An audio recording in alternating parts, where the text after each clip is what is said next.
I'm pulling on my driveway. We all know what that means. It's time for another drive to work. Okay, so I've been doing a bunch of guild podcasts, and I'm up to the Orzhov Syndicate. So that's white and black. So let's talk a little bit about white and black, and then I'll get into their 3 visits to Ravnica. Okay, so white is all about the good of the group, wanting peace, realizing that if we all work together, we can create a world that is good for all of us. Black is much more self-centered. Black is more about, I want a world in which it gives me the chance to have the things that I want. And that black is really much one that believes in systems that reward the individual. That say, oh, well, an individual that excels has the chance to thrive.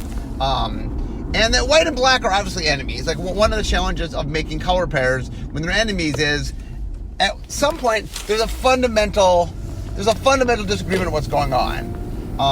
And that white really wants to do what's good for everybody, and black wants to do what's good for black. How do you sort of bring those together? So what we found with white and black, what tends to work best is somebody who's very selfish about their group. So it has the group sense of white. It has the I'm looking out for others, but it has kind of the but not everybody. It's my own group. And so one of the things that we were looking for very much was we were trying to find some model of something that did a good job of feeling like, look, I have a lot of darker black tendencies, but you do get the sense of honor, of a sense of rules to them. And that's when we stumbled upon the idea of organized crime. And I joked, what's more white-black than organized crime? Organized, white, crime, black. And the idea that we really sort of modeled the Orzhov after is the sense of this group looks out for itself at the cost of whatever. But there are a lot of structures and rules that we really felt were interesting. The other thing that we did, that we tied this to the Orzhov, is that the Orzhov is kind of the center of the religion on Ravnica. And so there's this interesting cross between kind of this organized religion sort of quality and this kind of organized crime. It's kind of a merging of a bunch of different things. The other thing that we wanted that was really important for white-black is that the play of white-black is what we tend to call a bleeder deck. And what that means is, what I'm going to do is use my resources to kind of gum you up, and then I'm going to slowly beat you. I'm just going to plink away at you little by little. So it's more of a control strategy, but it's a control strategy in where, well, I'm winning because I'm slowly beating you. If I just stall at the game long enough, those, the little tiny plinks will finally do you in. And so we wanted to make sure we had a group that sort of fit that as well. And so the idea of having an organization that sort of controls things, but in a little more devious way. I mean, white-blue, Azorius clearly controls the government, right? They clearly sort of create the official laws of a land. The Orzhov, we like the idea that they, too, had a hold of a system. Religion, obviously, is the system, but that they are using their advantage to slowly eke out advantage from those around them and to advance their own cause. But we like the idea that within their group that there was a sense of a system of honor and rules, and you can't just do whatever you want. That gets into red-black. That's Rakdos. It just does whatever it wants. No. This is white-black. So there are rules set up. But the rules are set up to overall help the people in charge of the Orzhov. And that was a lot of what we were trying to go, is trying to get that general sense of control, but in a more refined way. The other thing we played around with was Golgari very much cares about death in the sense of recycling. We liked the idea that Golgari was doing that, but the Orzhov sort of had a different take on death that we liked, which was that death isn't the end. Both white and black definitely interact with spirits in the graveyard, and okay, well, what if in the Orzhov, once you're in somebody's debt, dying doesn't mean you get out of their debt. And one of the cool ideas that the creative team came up with is the idea that in the Orzhov, when you work for the Orzhov, dying is not an end to that. It just means, okay, now your ghost works for Orzhov. And we had this nice flavor we sort of worked in where the creatures that actually rule the Orzhov, at least when we start the story, is what's called the Ghost Council. And the Ghost Council literally is a council of ghosts. These are dead people that the Orzhov are run by dead people. And we thought that was kind of a very different take on things. Also the idea that it's a whole council, trying to get sort of the white qualities of, it's not just a single individual, it's not one person, it's a group making the call. So anyway, the Orzhov has a very cool and kind of distinct flavor to it. It was one of the things I think when we first started working, like some of them took a long time to really craft and figure out. Orzhov came pretty quickly, the creative came pretty quickly. Like we pretty quickly, the idea of organized crime and organized religion and sort of morphing all those together, that concept came very fast. I think the Orzhov was one of the first, so in the first block, Orzhov was not in the very, very first set. In the original Ravnica had Selesnya, Golgari, Boros, and Demir. So they were not in, but they were in the second. They were in Guild Pact. Guild Pact had the Orzhov, had the Izzet, and had the Gruul. Interestingly, by the way, we'll get into this, but the Orzhov overlap with nobody.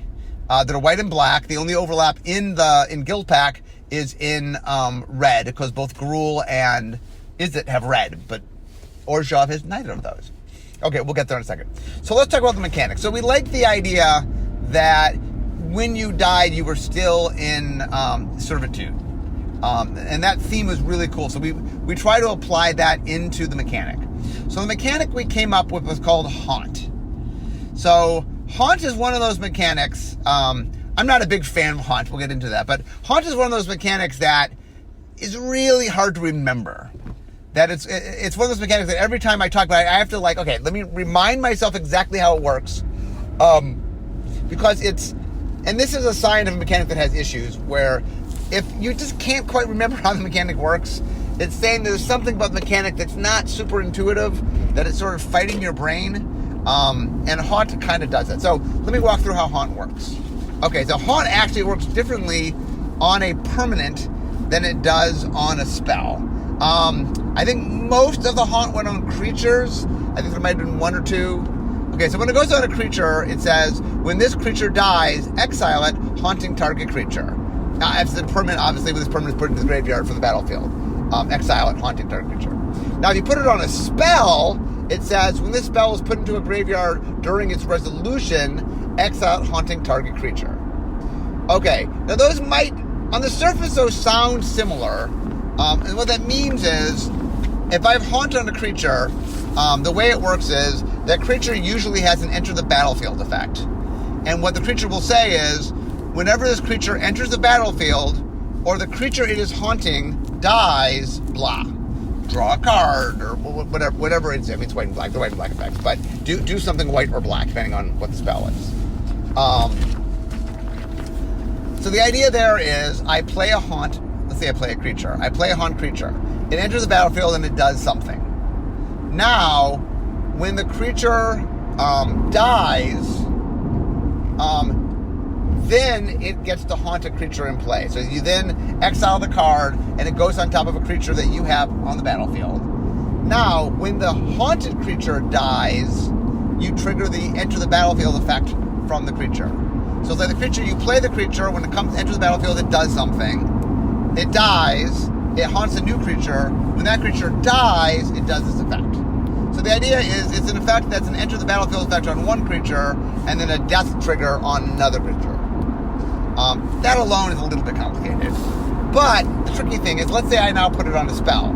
So I put it on a spell, the spell does something, and it gets put in the graveyard. As soon as it gets put in the graveyard, you haunt a creature, and now when that creature dies, the spell you get when this goes off comes up.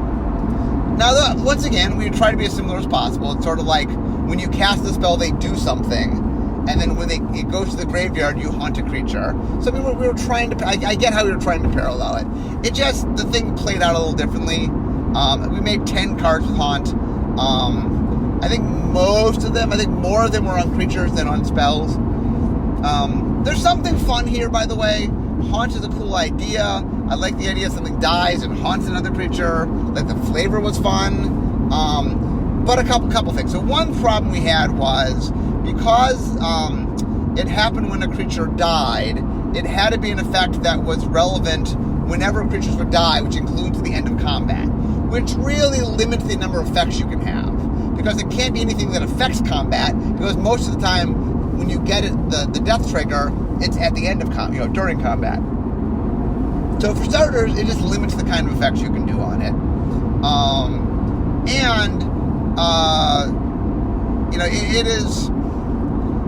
It is one of those things where I don't know. I mean, if you watch the Great Designer Search, this 3, Chris Mooney, he, on one of his assignments, brought back Haunt and was trying to do new things with it. And he definitely did a good job of demonstrating that, I mean, if we want to bring Haunt back, there's some different ways we can try to execute. I do believe the way we did Haunt originally was not ideal. This mechanic, by the way, didn't do well. It scored actually pretty badly. And once again, remember, in Guild Pact, there was no overlap between white and black. Now, if you look at original Ravnica, black overlaps with Golgari, and white overlaps with Boros. There was some synergy there.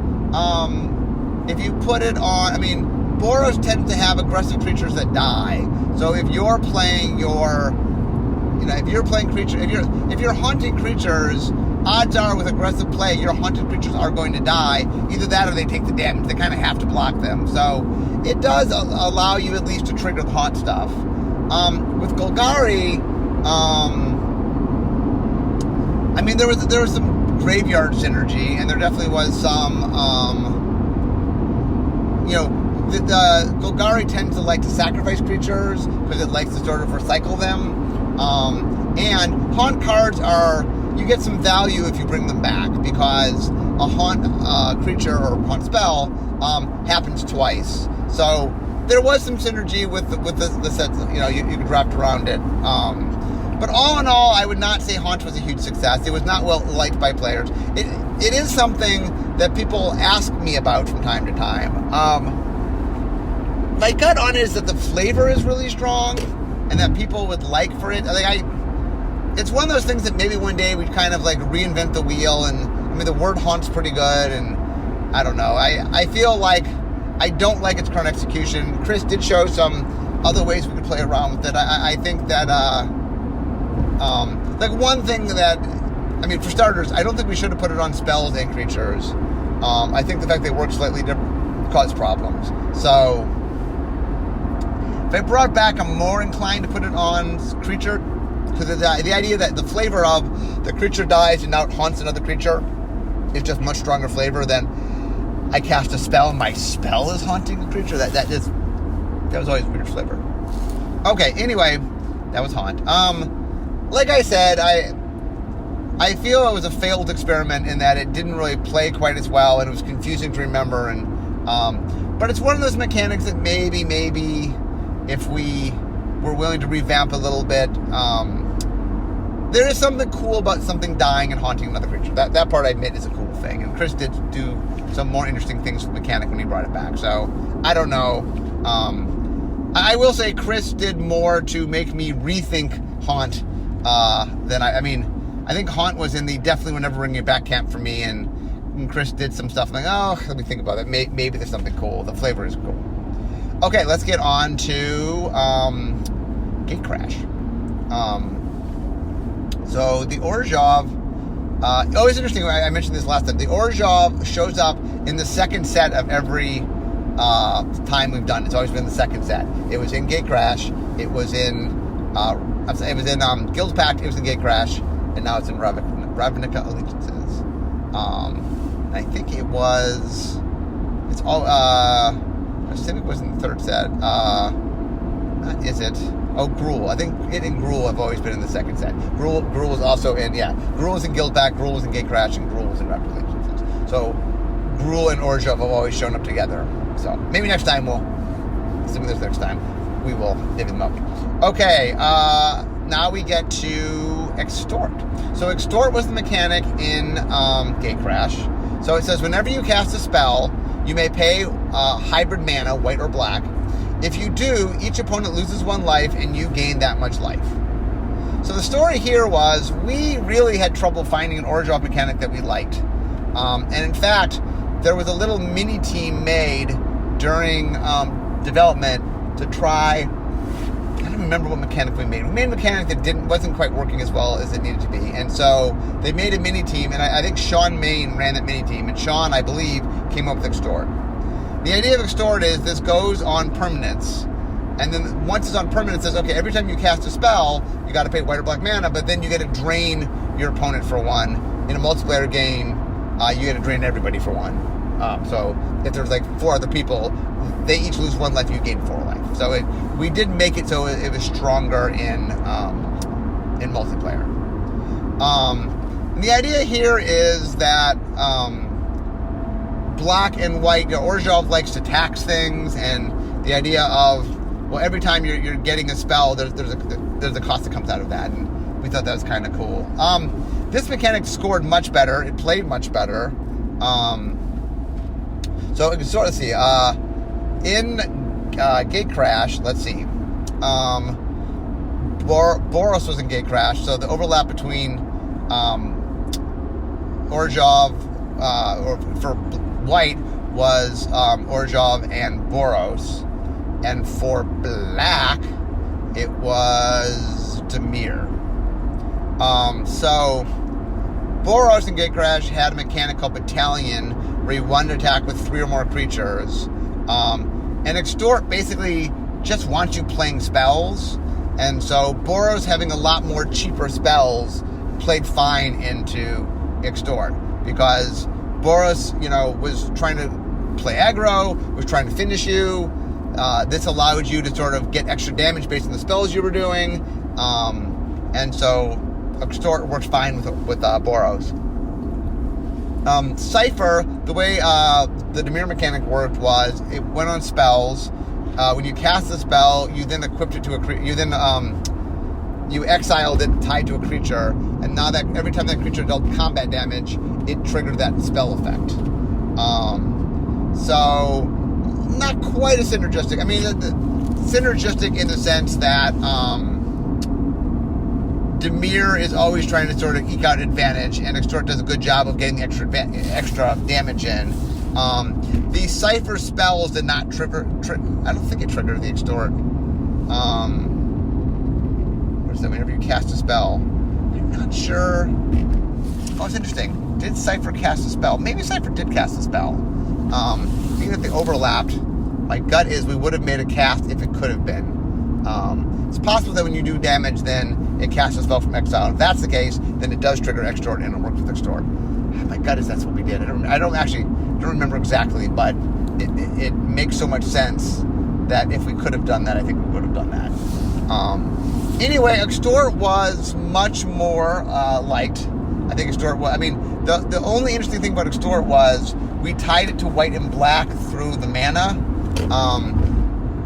which probably was a mistake, only in the sense of it's hard for us to bring Extort back other than as a guild mechanic, because the white-black is tied into the spell.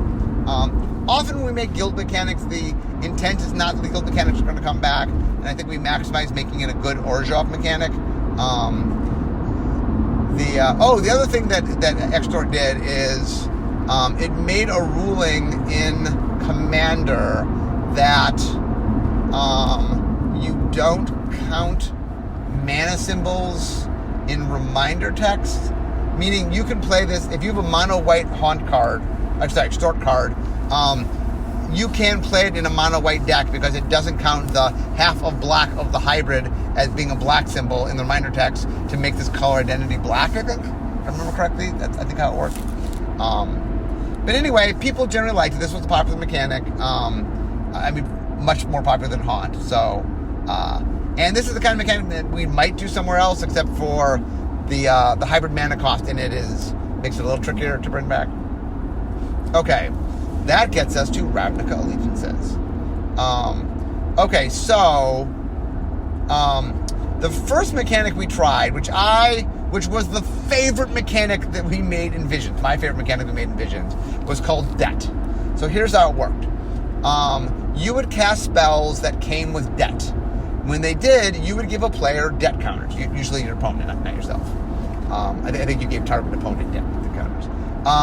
And so what happened is they would get some number of debt counters. And then at the end of their turn, let's see. So beginning of their end step, they are allowed to pay 1 mana for every debt counter they have, and for every one they pay, they remove the debt counter. And then at the end of that, if there's any debt counters left, they lose 1 life. So the idea was, while you're in debt, every turn you're losing a life, but you can pay off the debt with mana. But until you're completely out of debt, you're still being drained every turn. We went through a lot of iterations of this. This was our final iteration. And I know Set Design played around with debt counters for a while. The thing that was really interesting about it was, in the early game, when mana really mattered, you tended to you didn't have the mana to spend. So like, okay, I guess I'll just go in debt. And early on, you're at a lot of life. So like, okay, I can 1 damage. I can take 1 damage for a while. And then what happens is later in the game, it starts to be, that damage starts to really start to mean something. You're lower in life. And then you start needing to pay the mana. So it starts interfering with what you're doing, because you really need to start paying the mana to be paying off the debt. And then there's this neat sort of race between trying to do what you need to do, but also trying to not let debt be the thing that kills you. And I thought it played really interestingly. It was super flavorful. The idea of, Orzhov beats you because you go into debt some of the time just felt so spot on perfect from a flavor standpoint. So what happened? 2 things happened. One is, one of the tricky things about guild mechanics is you have to play nicely with the guilds around you. So for example, in Ravnica Allegiances, Orzhov overlaps with Rakdos in black, and it overlaps with Azorius in white. And the synergy, it just wasn't, debt wasn't working quite as synergistic with the things around it. And so one thing was it didn't quite have the synergies, and then one of the things you're always looking for is making sure that there's synergies in what you're doing. The second thing was, it just was a weird balancing issue, and it never quite worked. And I mean, I do think it's possible one day we figure out the right way to execute it and we bring it back. I'm not saying that debt would never happen. It just didn't get figured out this time. And one of the things that is true about, I think, vision design for both Guilds of Ravnica and Ravnica Allegiances is I was a little bit aggressive in trying to make, because it was the 3rd time we were there, I was trying to do stuff that were just a little bit different. I think I was trying to push innovation a little bit, just because there's not a lot of innovation going on. I mean, it's a more normal set. So I was trying to do some things that were a little more special in the mechanics, and I ended up making things a little more complicated than they needed to be. And so the combination of me turning over things that were a smidgen complicated and just the normal synergies you need to work in a guild set just sort of kept debt from happening. Like I said, I don't think debt will never happen. I think there's a chance maybe one day we crack debt. But there's a few things we still need to work out. So sadly, no debt. But they did come up with a pretty cool mechanic called Afterlife. So Afterlife N it's a number. When this creature dies, create N 1/1 white and black spirit creature tokens with flying. So this goes once again into the idea of in the Orzhov, when you die, your spirit is still has duties to perform, if you will. And the idea here was creatures that when they die, there's extra utility. Like I get a creature, and then when it dies, I get something. It's interesting in a lot of ways. This flavor is not that far from Haunt. Haunt definitely has the idea that I have creatures, and then even upon their death, they still serve me to a certain extent. That flavor was there. But this one also is a little more straightforward. One of the things, like I said, about Orzhov is it wants to sort of be plinking you because it's a bleeder deck. And little 1/1 evasive creatures do a really good job of that. It's like, oh, well, I died. Now I'm getting these little evasive creatures. Can you deal with my little evasive creatures? Because while I'm stalling you out, these things are going to plink away at you. And so a combination of the flavor of the spirits and sort of it plays nicely. It just worked really well in what the Orzhov is trying to do. So let's look at the two guilds inside of it. Rakdos is playing a little bit more an aggressive game. It's not hard for Rakdos for creatures to die. A, because it's more aggressive on what it's attacking with. It's taking bigger risks. And B, there's sacrifice built into Rakdos. So there's a couple different ways. Like, one of the nice things is in a sacrifice outlet, afterlife creatures are at least 2 creatures. And if they have an afterlife above 1, they can be more than that. And so if I have sack outlets, afterlife works really well. And Rakdos is the guild that tends to have sack outlets because sacrifice is a big deal for Rakdos. So that works pretty well together. And we get to Azorius. Azorius is also playing a slower game, much like Orzhov. And so its mechanic addendum is set to give you optimization in what you're doing. And so Azorius, it's not that addendum per se blends perfectly with Afterlife, although there are individual executions of cards with addendum that work well. The thing that really makes Azorius and Orzhov work together is that they're the 2 guilds playing the slowest strategy, and both of them have a lot of control elements they want. Both of them want to be stalling. And so that overlap is just making white cards that help sort of stall you, works nicely with Afterlife, works nicely with just the general philosophy of how Orzhov works. And so that synergy tends to be good. So it's early on. As me recording this, we just had the pre-release, so I don't have a lot of data yet on what people thought of Afterlife. I think Afterlife is a pretty clean mechanic.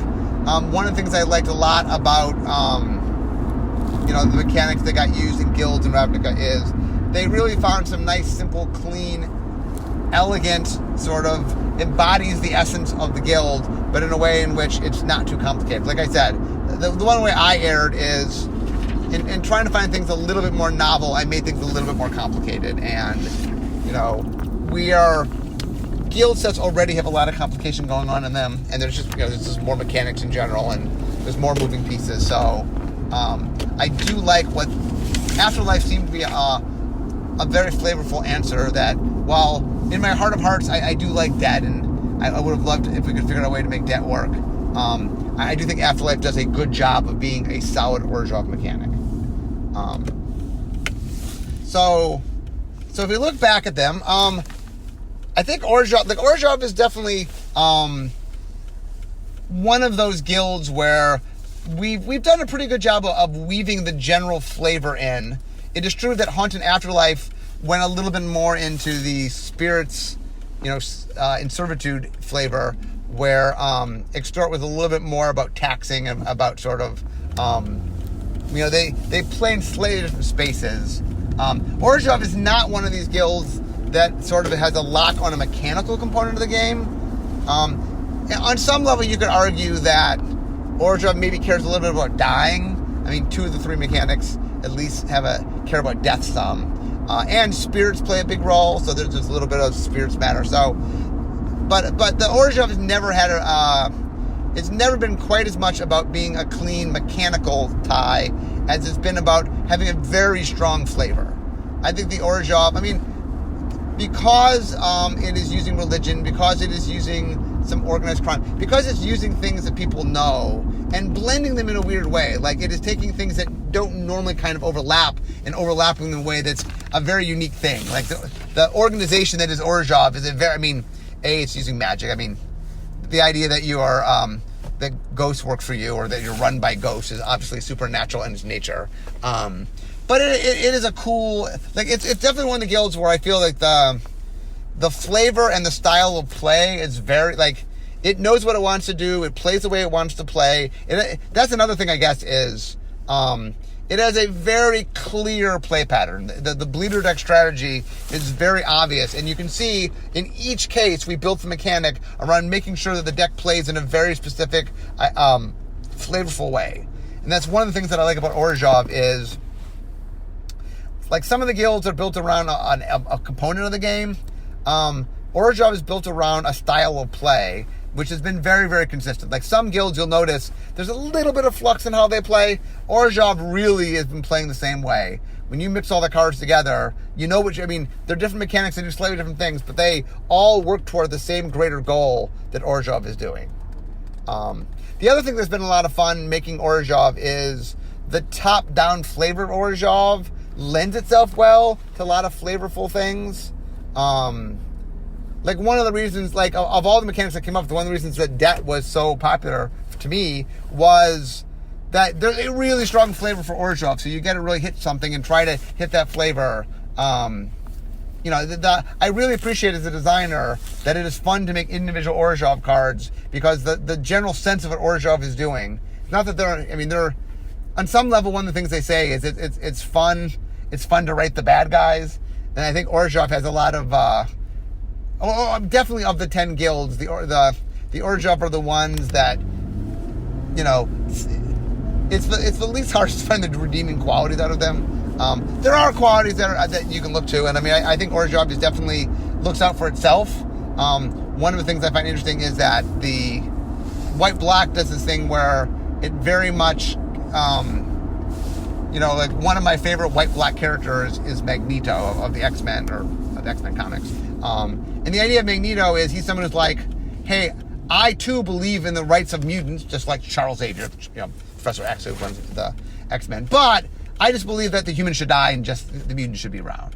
And it's like that little tiny twist between, I too believe in the right of mutants and we should just kill all the humans, that's a little different from, you know, Professor X is like, I think humans and mutants should live together. There's a good example of a white-black character where he really, really, really believes in the rights of mutants, just at the cost of everybody else. And that, to me, has a nice, strong white-black quality, in that there is a group he cares about. There is, you know what I'm saying, that when I look at Orzhov, I like that sense of, they look out for themselves, and that there is a bond within themselves, but they really don't care about others, and that's been, it's a fun guild to design for. It lends itself well to make cool cards. Black and white, interestingly, one of the things that's kind of funny is some color combinations have good overlaps, and some have less, you know, some aren't as strong. White and black have pretty good overlap. There's a lot of thematic things that tie white and black together, because they, on some level, have one of the most identifiable opposites. You know, that light and dark, I mean, it really plays into a lot of pop culture stuff. But because of that, because of mirroring in pop culture and the idea of there's a light and dark side to things, that there's a lot of trope space to play with in that lets you do a lot of fun things. And so Orzhov, like I said, is definitely one of the guilds that has the cleanest, clearest, you know, crispest flavor to it, and that has allowed us to have a very clean and crisp mechanical identity as well. So that's been pretty cool. But anyway, so how are we doing today? Oh, not too bad. Not too much traffic. That, my friends, is the Orzhov. So I think it's a guild that we've executed pretty well.